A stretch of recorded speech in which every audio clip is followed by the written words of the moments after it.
In this video, we're going to talk about the 7 biggest mistakes that online store owners, e-commerce entrepreneurs make. And this kills me when I see someone do it. I've consulted for a lot of different e-commerce stores, and over again, I see these mistakes. So let's jump off right off the bat and show you what these mistakes are. So number 1, you're probably not niched down enough.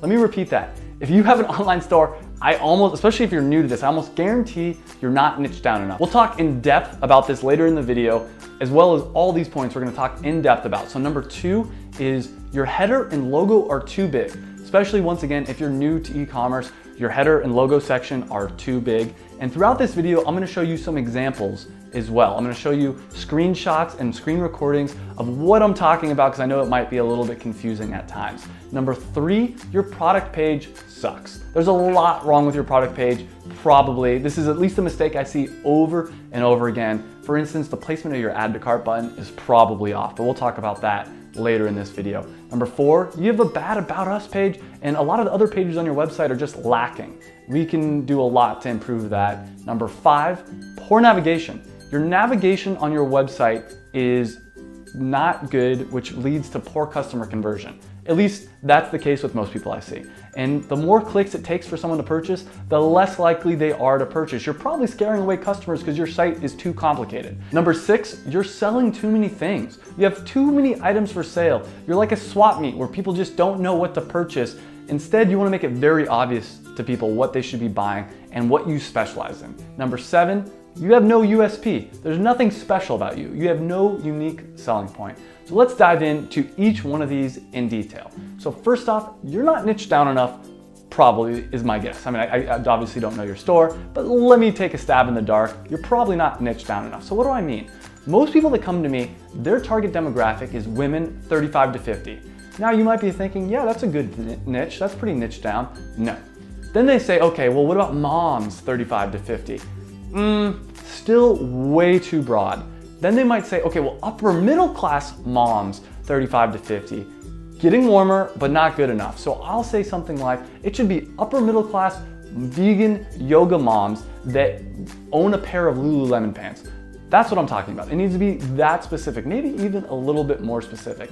The reason it's so powerful is when you know that much information about who your target customer is, it makes it a lot easier to make your entire website perfect for them, make your entire Instagram page, your Facebook, make all the content on your website perfect for that specific niche of people.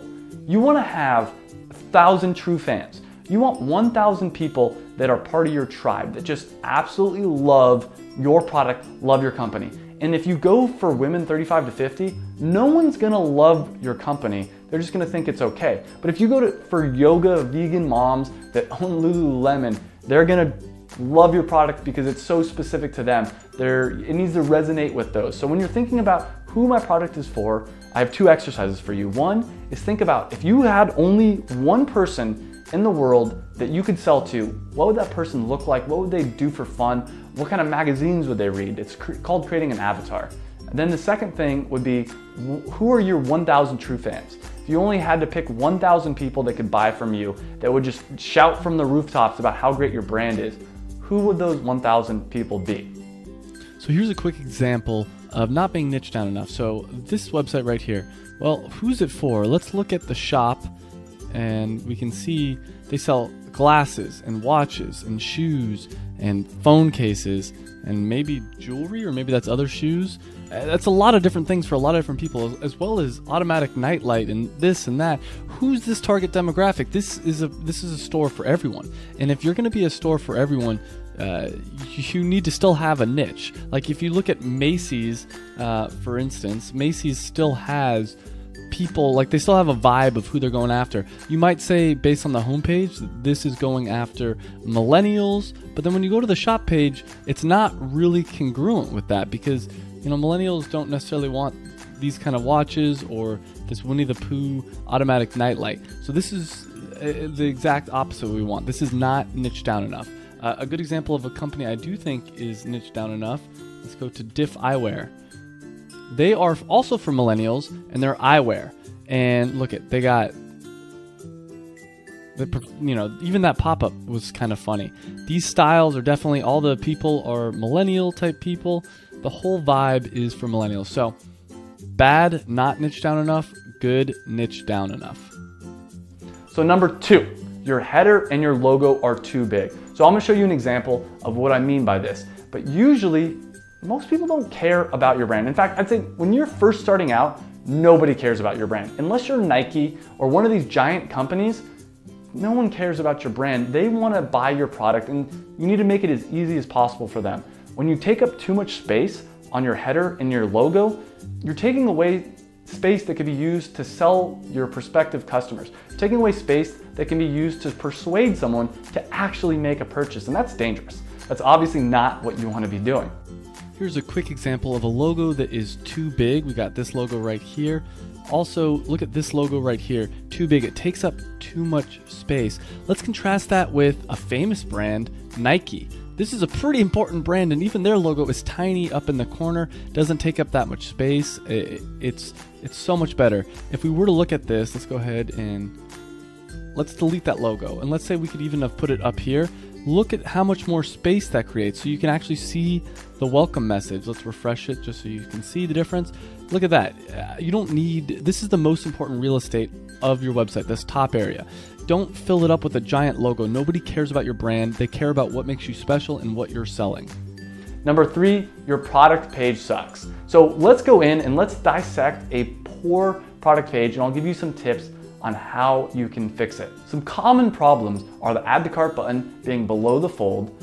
You have bad photos. All your products have bad photos, which make people not want to buy it. People want to buy something where there's a really nice photo and they can imagine owning it. That's basically what you're trying to do, is you're trying to show someone what it would be like to own your product. And if it's a poorly done photo, they're gonna have this concept of your product bringing something negative to their life rather than something positive to their life. So you want good quality photos. It's worth spending the money to hire someone to take actual good quality photos. You probably have bad descriptions. Most new online store owners I know, their descriptions for their products are boring. You want to tell people the benefits, not technically why it's good for them, but the benefits. What I mean by this is, don't say it has a 5-inch long blade. Say it has a longer than average blade, which is perfect for chopping fruits and vegetables.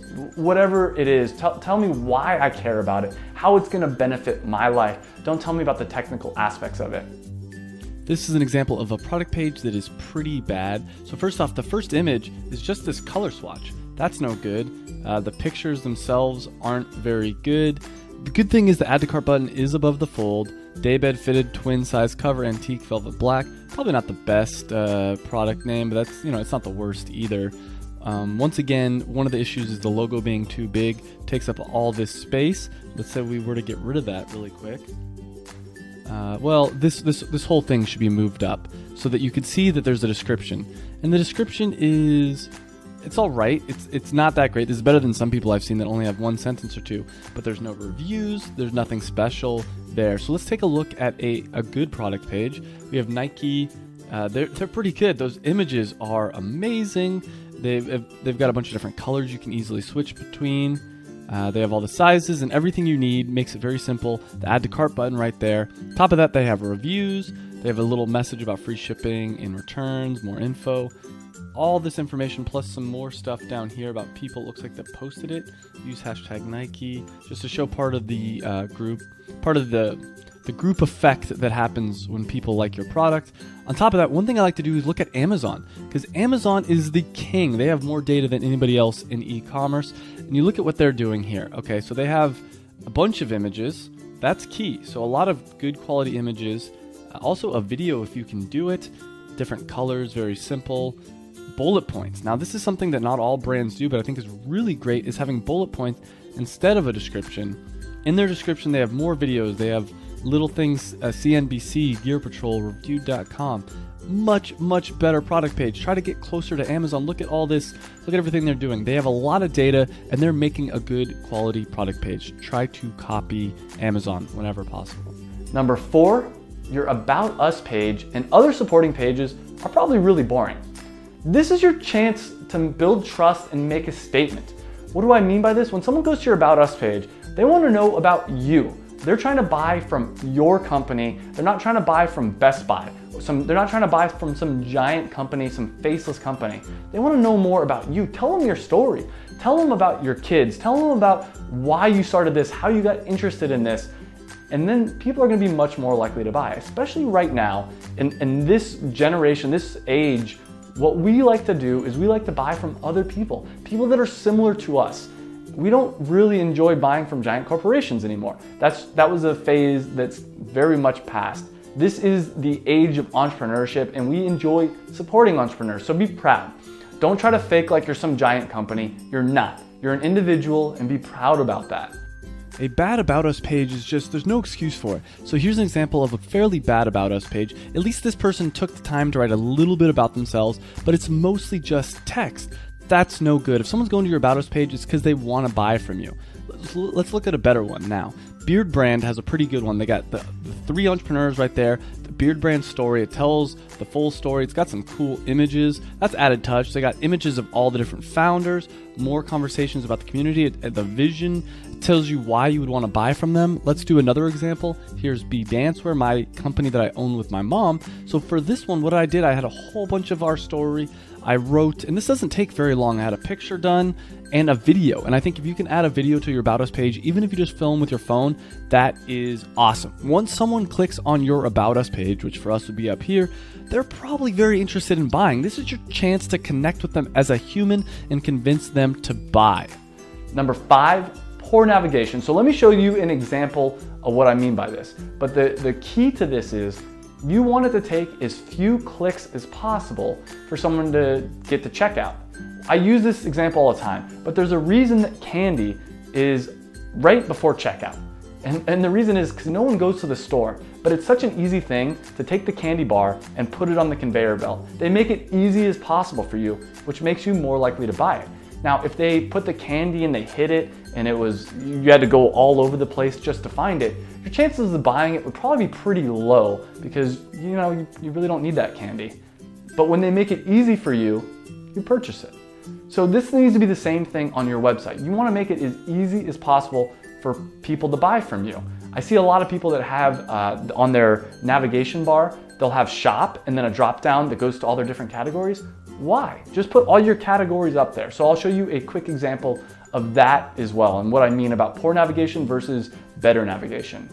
Poor navigation is a killer when it comes to online stores. The worst thing in the world for me is when someone has a shop button where you can't buy anything without clicking shop.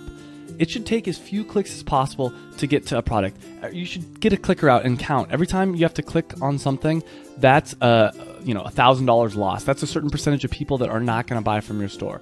So this example, shop, we get here, and then finally down here, it looks like they have some of the stuff, but there's so many different things and so many different categories, it's kind of hard to figure out what's going on. If I want to get to a specific product, I'm lost. There's 1,800 different things, and I'm not really sure how. Okay, so sunglasses, I got to click here, and then I can kind of go through. That's just not very good navigation. Let's look at another one here. This one, you have to click on catalog, and then you go through, and their term is products. You just got to go through all these different products manually.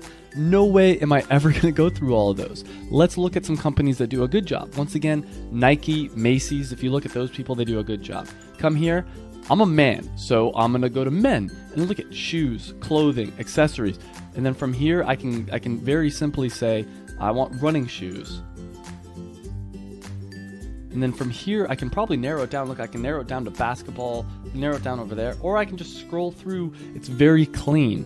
Another example, I'll look at my website, Be Dancewear again. If someone wants a pair of shorts, high waistband shorts, cool, what fabric do you want? I even put next to it most popular, because Lycra, just to make it very simple for people to learn how to purchase. On top of that, if they click on just shorts, we give them the 3 different examples and a video explaining what the different examples are. Let's say they were to click on booty shorts, we give them the different types of fabric, and I put in the middle, Lycra, most popular. I want to make it as easy as possible for people to navigate and purchase from me. So count. Every time someone has to click, that's a sale lost. So for me, they only have to click one time, and then add to cart, and they're pretty much done. So you want to do that as much as you can. Make as easy as possible navigation. Ask your mom, ask your grandma if they can navigate the website. If your grandmother cannot navigate the website, keep iterating until she can. Make it as simple as possible for her.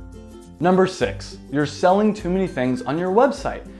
Part of niching down is only selling a select few products and really putting all your attention and all your focus on those products. When you have a whole wide range of things, you're too scattered. Your attention isn't focused on any one thing, and people come to your store and they don't know what to buy. And anytime you confuse someone, it's a bad thing when they're trying to pull out their wallet. You want to make it as black and white as possible. So I got a quick story about this to explain what I mean. I went to a Chinese medicine doctor just because I was curious. I was gonna check it out. And at the time I was suffering from some pain and some back pain. And he diagnosed me and he pulled out this stuff. He's like, oh, okay, well this is the perfect tea for you. And I was getting ready, I was pulling out my wallet when he said, also, I have this for you. Also, I have this other item for you. And by the time it was done, the total came to $350. Rather than pay that $350, I just walked away. And I said, you know what, let me think about this and come back later. If he would have said to me, this tea is all you need, this is perfect for you, I would have bought it because he had the solution. Your store should be the same thing. Your store should say, hey, I know what you want, this is perfect for you. When you give too many options, you actually confuse people and they may not make a purchase of anything. So let's look again at this website. You can see there's so many options, and I mentioned it earlier in the video. You're just not sure what to pick. If you want sunglasses, you may, or regular glasses that looks like they have too, you may come here, or you might go to the website that specializes in glasses. You know when you go to this website, you're gonna get good quality glasses because that's what they do. That's what they specialize in. The other example I might give is if you're gonna go to someone that's gonna do woodworking for you, you wanna buy some furniture. Are you gonna go to the guy that kind of dabbles in a lot of different things? Or are you gonna go to the guy that's all he sells is wood-based furniture? He makes it every day. That's the guy that's an expert. And so when I look at these two websites, I think to myself, this is kind of the person that has a bunch of random things, and this is the expert. And if I'm going to be spending my money, I'd rather be spending it here for something that I think is higher quality. So number 7, USP. You have no USP. What do I mean by that? No unique selling proposition. What makes you special? Yeah, I know that you sell nail polish, for instance, but what makes your nail polish special? And if the answer is nothing, you have no chance. Now, let's say you did sell nail polish. What you'd want to do is target it down. Maybe you have the best nail polish and you have interesting colors and it's perfect for women that are 25 to 35, and maybe even go more specific than that. Asian women that are 25 to 35 that are interested in some kind of specific topic, and then the colors reflect that topic in some kind of a way. That's what I'm talking about. What makes your company unique? Why would someone want to buy from you as opposed to any of the other thousands of companies? Why would someone want to buy from you instead of from Amazon? That's what you got to think about. And part of that is your story, your About Us page. And this is all about what makes you special. Your store needs to have a unique selling point. So this is an example of a store that does not have a unique selling point. What's unique about this? They sell glasses, watches, phone cases, shoes, all these different things. Nothing here is that unique. You can buy it anywhere. Now let's take a look at one of the sites that I created, the dance clothing site that I've mentioned already in this video. The thing that's unique about it is 200 plus colors. If you are a dancer and you want a lot of colors, let me show you all the color options. Look at all these color options we have. Other websites, other options, just they don't have that the same amount of options and colors that we have. So that is what makes us special. And if there's not something about your website, your online store that makes you special, you're probably going to fail. If it's the same stuff they can buy everywhere else, they're going to go on Amazon. So ask yourself this question: why would someone buy from your website instead of Amazon? And if you can't answer that, then you're probably not in a very good position.